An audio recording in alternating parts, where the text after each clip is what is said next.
Senator Scott Grow is my representative in the Idaho State Senate. He also chairs the Joint Finance-Appropriations Committee, co-chairs that is, which is the budget setting committee. And as you might expect, that's a very, very important and busy committee. Now, over the last few months, we've heard reports that revenues are coming in under projections, and that has a lot of people worried. People fear that we're going to come in have some sort of crisis with the budget. But yeah, I thought I'd bring you on to ask about that and what's going on.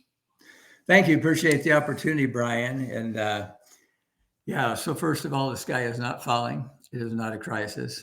The economy is doing well. And the projections have been reduced in a conservative kind of way. And so we worked with the governor, obviously, on that. So let me just mention, I have some slides here that we'll be pulling up. In fact, if you'd like to pull up the first slide, let's take a look at that. Okay. So last session, well, first, we project out the revenue 18 months in advance. If you can tell me what's going to be happening 18 months from now, you are my friend as far as revenue. But that's the job that's been given to us in JFAC, and we have to look out and make our best guess. So during the last session, we knew that Trump had the tariff things coming. We knew they were working on a tax bill, hadn't been done. It wasn't done until July 4th. We were out of session by then. But we tried to be very conservative. And so we, on the bottom line, after we looked at our revenues and then subtracted all of the budgets that we funded this year, we left a bottom line of $430 million. That is the largest bottom line ever in the history of Idaho. So you can see that we had that $430 million, plus this first slide shows the different rainy day funds, if you want to call them that. So on that second line down, you see the Budget Stabilization Fund. Back in 2009, we're comparing what it was like in the Great Recession and what it's like now. They only had 206 million back then. We have 880 million sitting in that fund. Public ed fund, we have $250 million sitting there. So we have a total of $1,683 million in reserves. That's 29.9% of our revenue, of our budget, I should say. That's considerably higher than it was when they went into the Great Recession back in 2008, 9, 10, 11. So when I first got in JFAC back in 2020, my co-chair and I, Wendy Horman, before we were co-chairs, we sponsored a bill to raise the limit on how much could be put in those stabilization funds. So that's the first point, that we're in good shape cash-wise, no worries there. So if we really were in a recession, we'd be fine, but we're not. Next one, let's go to the next slide.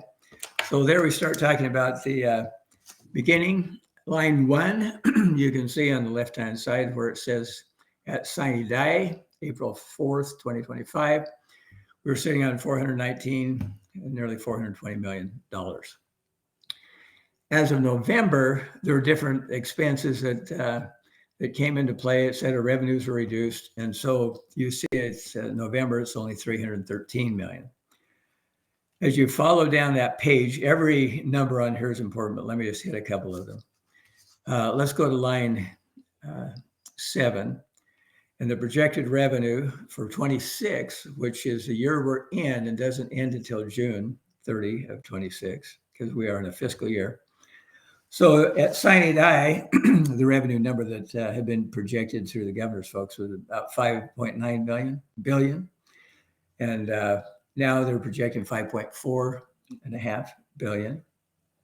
So you follow that on down, and let's look at line 14. That's the governor's 3% holdback that you've heard about. And that gets us at line 16 at sine die. That's the 440 million that we were sitting on, biggest balance ever. And now with the revised revenue, we're in a negative 58 million. That's 58 million on a budget that's basically 6 billion. So that's a big change, but we'll see how the revenues come for the next few months. That'll be part of what we'll consider as we get into the session. So let's look at the next one. I'll tell you the next slide.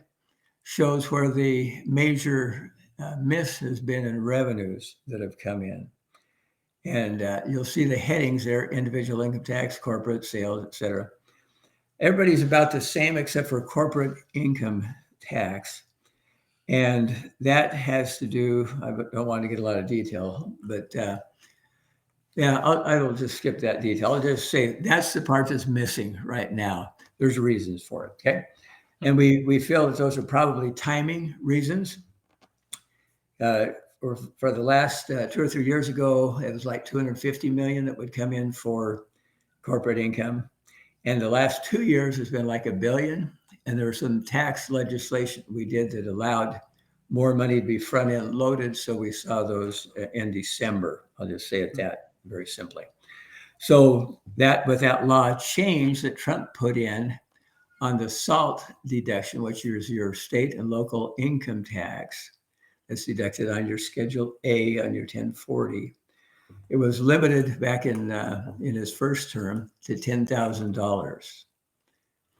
And then this bill raised it up to $40,000. And that was the concession he did to the legislators from New York and California, those big tax states. So that has reduced the pressure to front end load and pay those taxes before the end of the year. And we'll more likely see those in April, or if it extended to June, possibly. So that's a quickie. So everything's running along about the same except for corporate income tax. One comment on over these last few years, we have tax reduction big time. And so I've been adding like 100 million a year from the state sales tax to reduce property taxes. We've been doing that for 3 years now. And so we're seeing a reduction in the 100% of sales tax that are collected by the state down to about 55% is all the state gets to keep, because we are giving so much out in tax relief to the cities, the counties, and to the property tax folks. So let's go to the next slide. I'll just comment briefly. We've got the One Big Beautiful Bill Act, and you've heard a lot about that. You look down the left-hand side, you see the heading Tax Conformity. Idaho has a very simple method of starting the taxable income for folks with the federal adjusted gross income. And so these are deductions that they have proposed for the federal people. Standard deduction is increasing, bonus deduction for seniors. Let me just mention on the bonus deduction for seniors, that was Trump's attempt to minimize the tax impact from Social Security tax that people receive. But in Idaho, we don't pay state income tax on the Social Security benefits we receive.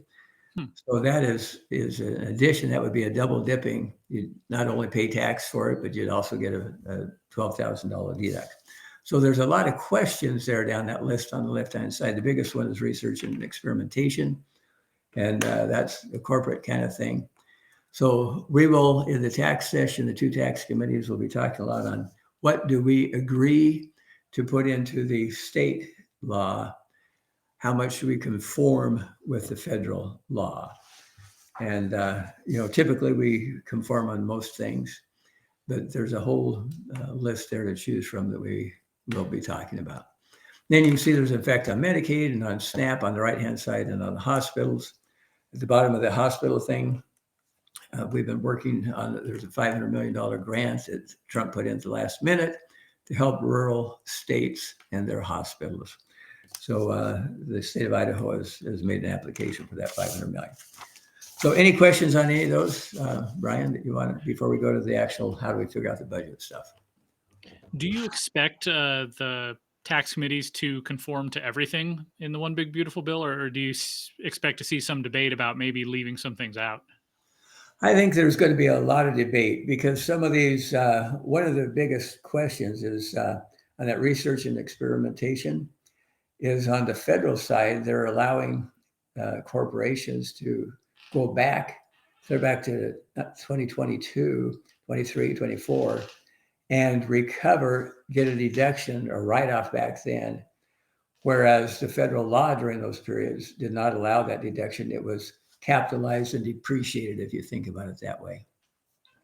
And so there's questions, should we, possibly go ahead and conform with the 2025, let that happen. But do we give a benefit to go back and give these corporations a deduction when they did all the research and experimentation, knowing that they were not going to have a deduction? So that's just one example of discussion. They could go back or forth. So yeah, there'll be all kinds of talk on that, that whole list. There's actually 39 items. You're just seeing some of the major ones right there. Goodness. Okay, go to the next slide when you're ready. Okay, so now we'll get you in the weeds of how we create the budgets. And we're just going to focus on the left-hand side in the interest of time. That's the general fund. The other two columns are the dedicated funds and federal money.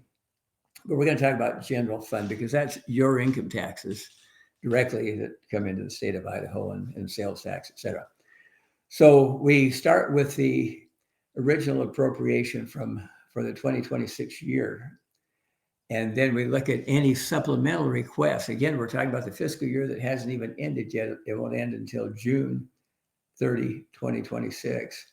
We already have supplemental requests for $101 million there.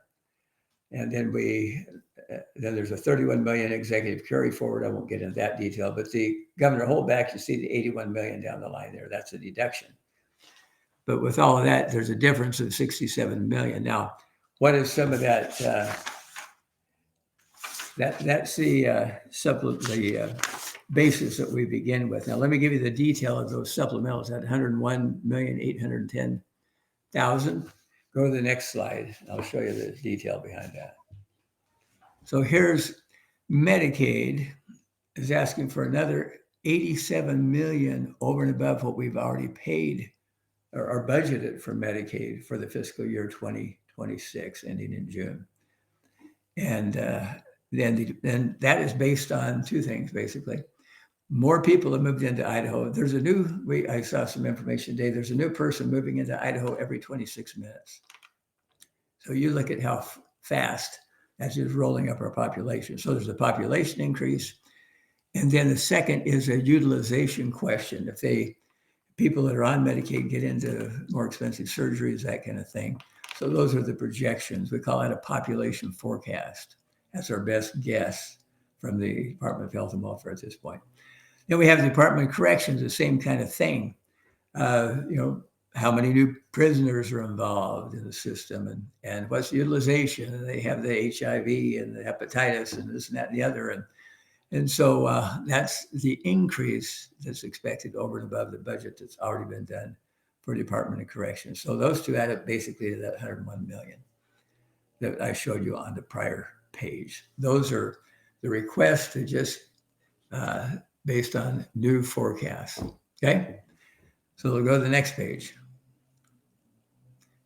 Then we get into the 27 budget, and that's the one that we normally would be working on in January, and we will, in addition to any changes that might still happen to 26. So this is where we're projecting out 18 months as to what might happen.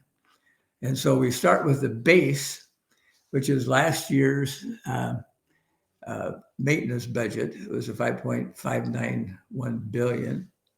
And then we look at some other increases that are being thrown on us. And you'll see health insurance. Health insurance, the increase in health insurance is a 26% increase. Now you think about that. That number you're looking at is just the increase over the amount we're already having to pay for health insurance. And so that kind of goes to the bottom line there. You see 131 million on the bottom line there. So go to the next slide, and you can see this is where we call these enhancements. These are new requests, new things that people want to have. And the governor's asked them to be tight. But you go down to the line about 6 or so there on the left, it says population forecast adjustment. That's that 191 million that we talked about earlier, just on prisons primarily and and Medicaid. I'll show you the detail on both of those in just a minute. That's a population increase forecast for the fiscal 27 budget, on top of that population forecast we just looked at a minute ago for 26 increases, 191 million there. And then the budget enhancements that they want for the 27 budget are 339 million. And then you see that ongoing rescission, that 47 million reduction. That's that 3% holdback. And you're thinking, oh, I thought that was 81 million. That number has been netted with the Medicaid adjustments that automatically come into play. And so it brings it down to only 47 million in savings. So there's 613 million over and above the 26 original budget that we did. Now, one last bit, and then I'll open to questions because you'll have some, Brian.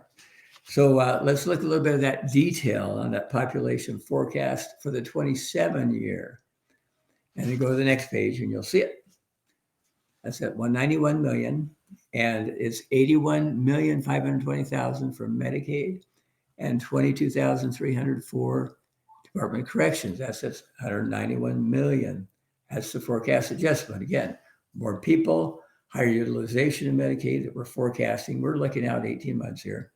Department of Corrections, how many more people will be in the system, and the utilization, that's 191 million. And then the next page is one last item, and then we'll take your questions. The last page shows the new requests, new stuff that they want to have over and above the population stuff that we're forced to take care of because we have the prisoners. We have 1 out of 4 people in Idaho is on Medicaid. And so all of that are things that legally we have to take care of. Now, these are new items that they want to have. So Health and Human Services, well, start education, they want 51 million more over and above what we've already done. And Health and Human Services, a little over 8 million. And then the big is economic development. And that's really that's the Idaho Transportation Department within the Commerce Department. For the last, for 3 years, we did 300 million a year for roads. A bunch of that goes to local roads, not just state highways. And then last year, we only did 275 million. They're requesting another 275 million this year. So you add those up, and that's at 339 million on top of the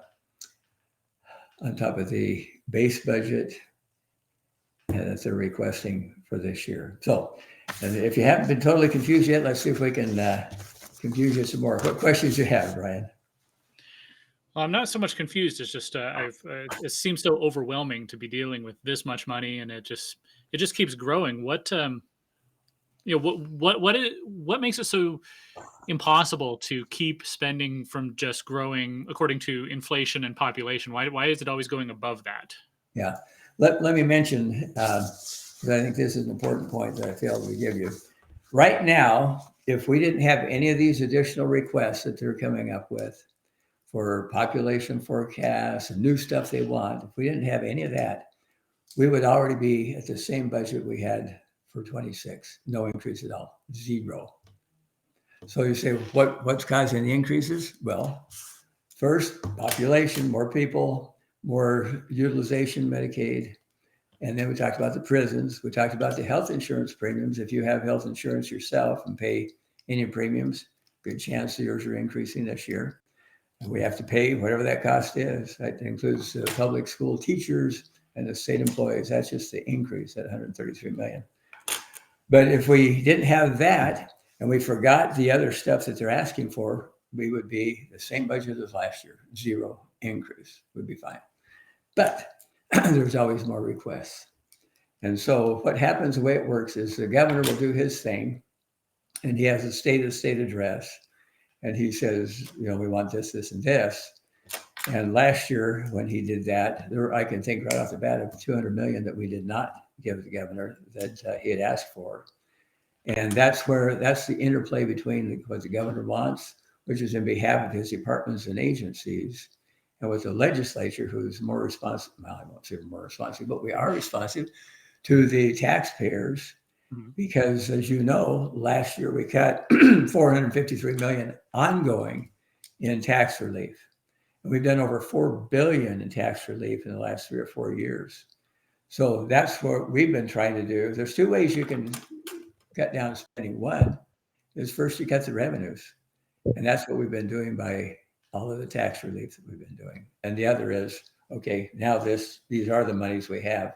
How does it get spent? And that's where all the pressure comes.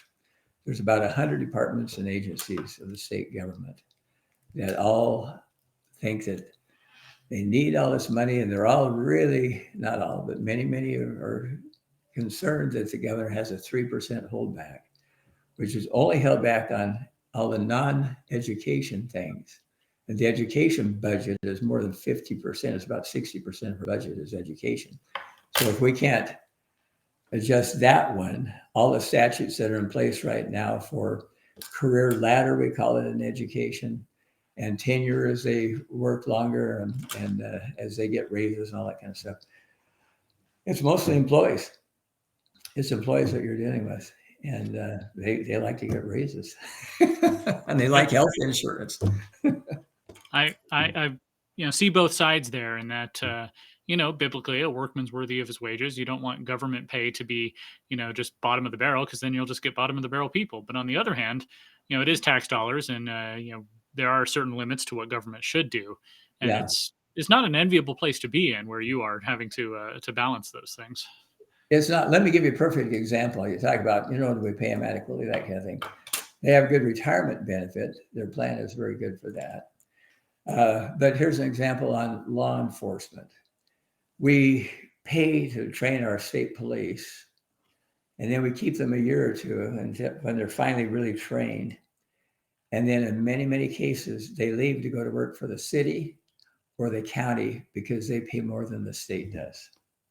So then we're cycling again and having the cost of retraining police. So yeah, we're in a competitive market for people, just like every business is. I guess one more question is, Sure. where you kind of have to deal with policy versus budgeting. The legislature sets policy. It says, okay, this is what we're going to do. It's like Medicaid expansion. The people Yeah, passed that. Whether that was a smart idea or not, that's beside the point. The people voted for it, and so it becomes the they law. And they did. have to fund it. Yeah, you And got it. so, how much leeway do you have in JFAC to adjust the budget? We have some, yeah, and that's a great question, Brian, because the other committees there are 9 other in the Senate, and those are the quote policy committees. They decide the policy, like a tax committee, whether the tax is going to be or not. And then whatever those decisions are made there, then they come to JFAC, and those are laws, and we have to conform with the laws. So the ability that we do have, for example, if we have to fund state police, let's say, I'll take that example again. This year, because of the tightness of the budget, we're going to be looking at 3 tiers. Constitutionally, certain things are demanded. Other things are essential, like police services.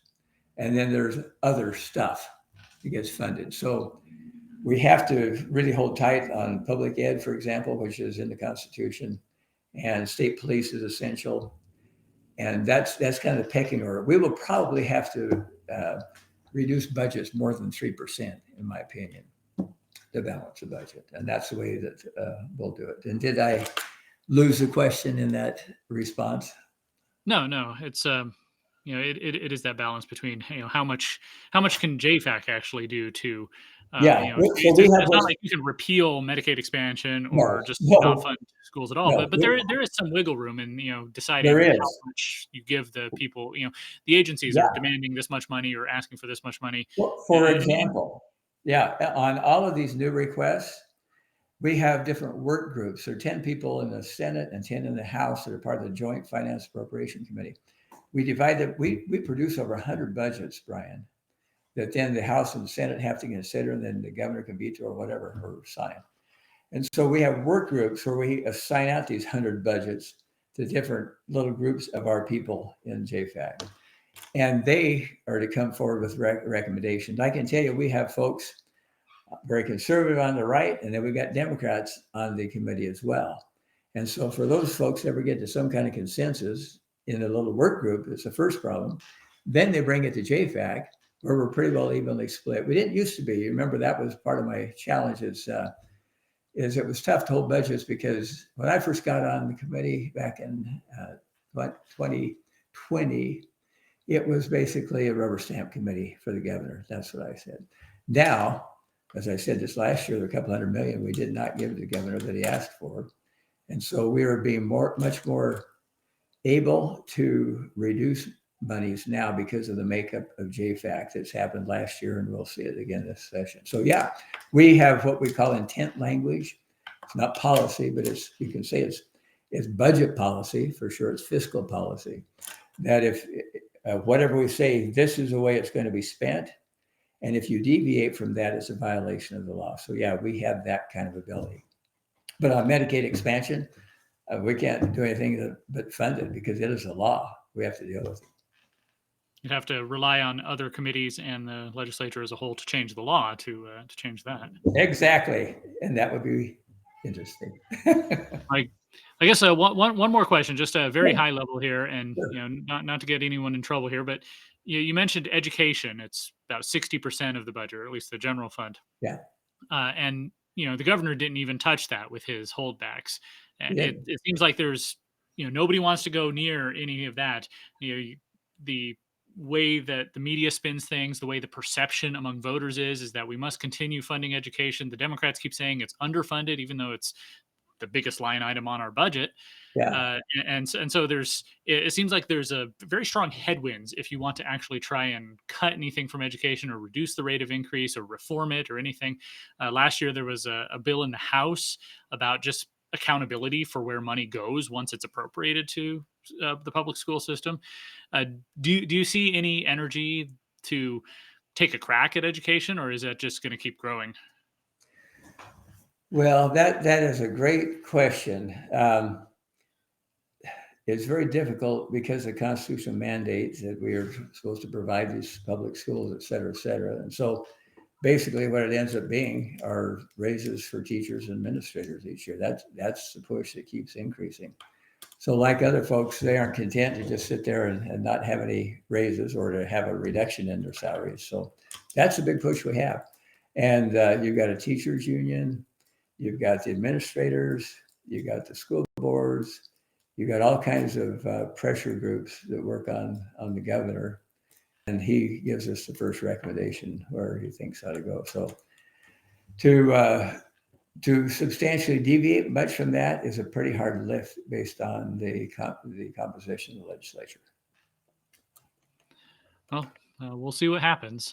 It's going to be an interesting session, and I appreciate you taking the time from your work. I know you've been working on this as we speak, throughout the day, and you'll be back at it tomorrow. You're right, and I appreciate it, Brian, for the opportunity. It's a complex process, and so hopefully this gives just at least a high-level view of what's involved in this process. And I'll just make this comment again. Any subject you pick any one of these 100 budgets, you got people that want to spend more and people that want to spend less. And that's where it all gets worked out in the work group. One of the things that Co-Chair Herman and I have really worked on is transparency, making sure people can see what's down into the detail of these budgets.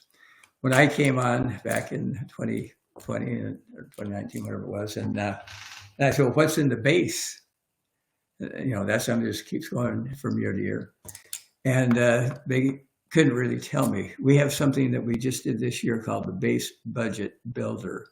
We're going back 17 years on every single budget. And you can clear back 17 years and say, what was the bill that added 100,000 here? And the next year they added 200,000. The next year, another 100. All of that buildup, all that transparency is available, not just for every legislator, but the entire public. Okay, so when we talk transparency, that's a new thing we've done that has never been available to the Idaho taxpayer before.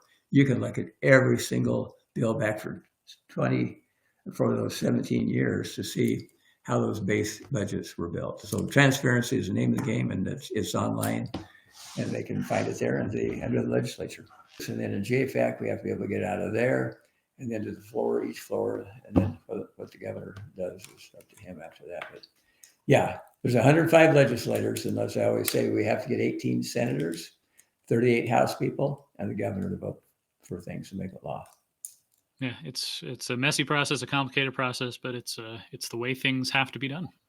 It is, and it's all about working with people to convince them that your ideas are wonderful. Okay, and that is a challenge. When you got to get 38 House people to agree, 18 senators, that's a lot of one-on-one trying to say, hey, you know, this is the best we can do, or what do you think we ought to do, and you try to make it happen. So that's making the sausage, as you and I've talked about before. Well, I appreciate this look into how the sausage is made, and appreciate your time, Senator Scott Grow, co-chair of JFAC.